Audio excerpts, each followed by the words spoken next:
everyone, it's Johnny here, and I just wanted to go over a few of my trades and how they have moved over the weekend.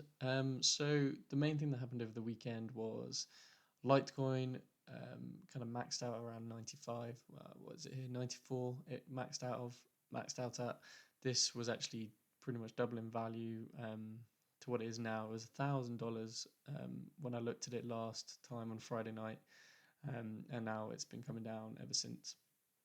And we're currently around the 70 level. You can see here, even now, it's not looking brilliant. Looks like it's falling down a little bit. And, this has been happening across a few of the other cryptocurrencies as well. But I just wanted to show you what I think this reminds me of. So this Litecoin drop at the moment reminds me of something that happened to Bitcoin a couple of months ago. Weeks ago. So if you can see here, when we were trading this, we actually got in this Bitcoin trade around here before, sold it here, and then we bought here again and made all this profit all the way up here. So this looks very similar to what is currently happening to Litecoin now. Basically, I don't think this move's completely over yet. I mean, I could be wrong, but I don't know. At the moment, it just looks very similar to these kind of dips you get in the cryptocurrencies before they make new highs. And you can see this is quite common, to be honest. You get dips in the price before they make new highs and kind of rally up again. So I'm not 100% sure that it's completely over yet, and I'll be holding this trade for a couple more days just to see what happens. But we have our time-based exit strategy, so I think we're only in this for like 2 or 3 more days. So yeah, we won't be in it for long, basically. The other thing, we are kind of hedging ourselves on the cryptocurrencies, if you like. We've entered a short position on Ripple as well, which is actually covering a very small amount of our losses, granted, but it's still covering some of our losses from Litecoin.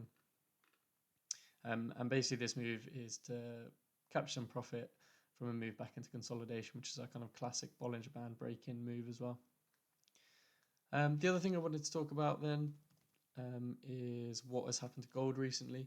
So if I show you this on the 30-minute chart, you'll see something quite nice. It looks like a breakaway gap to me. So what's happened is the price has gapped up over the weekend. So that was because North Korea tested a hydrogen bomb, and I think they said it was like 5 times more powerful than Nagasaki or something like that.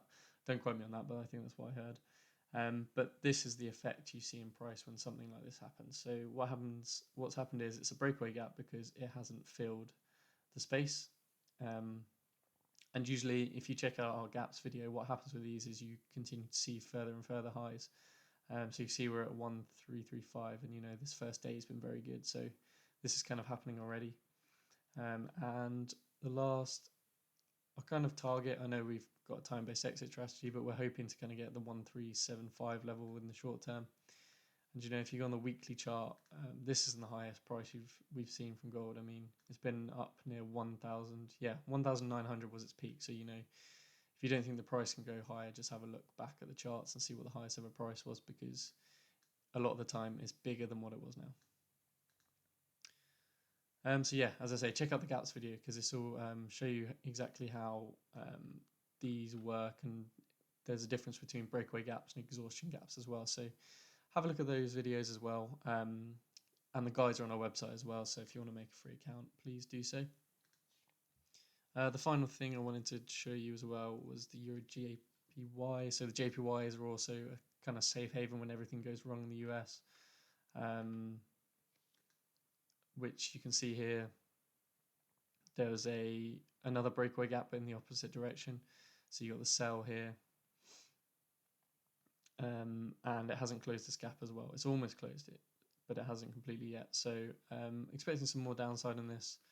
We're currently buying this, so it's not looking brilliant for us, but you can't always expect these things. And as I say, we've been making money in gold in the opposite direction, so this is kind of like offset the losses here, if you like.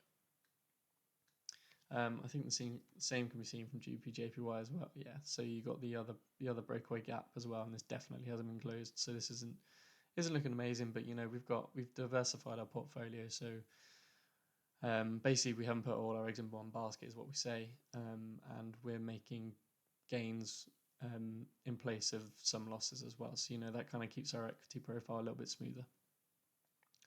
Okay, that's all I really wanted to talk about today, just exactly what happened over the weekend and our performance. We're still doing very well for the year. So yeah, 80% over the last 12 months for me. And yeah, 35% so far this year, which we have actually beat last year, which is really good. And you know, there's still 4 months left, so we'll see what I can do. Hopefully there'll be no more drawdowns. Okay, that's all I have time for. Thanks for watching, and as ever, good luck trading.